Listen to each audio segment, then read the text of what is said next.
बरात वहाँ बरात गई तो सब डरा गई बड़न कि सबको घर में ना घुसे, सब कोई फटाफट खिड़की दरवाजा बंद करता।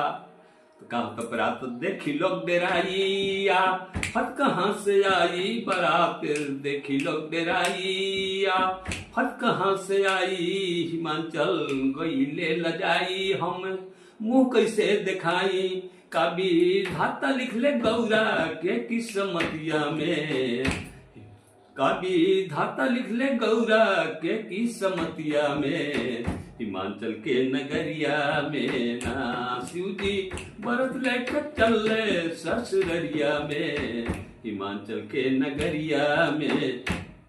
जब वहाँ बारात पहुँचल तो गौरा जी के फुलवारी में बारात के टिका दिल गई। सब भूत प्रेत जे बैठलन, बैल अपन हेने होने लागल मरचरे फूल तूरे फूरे। गौरा जी देखली जाके अपना माई से का कहतरी, यही क्यों ना के बैल चरवा के जलन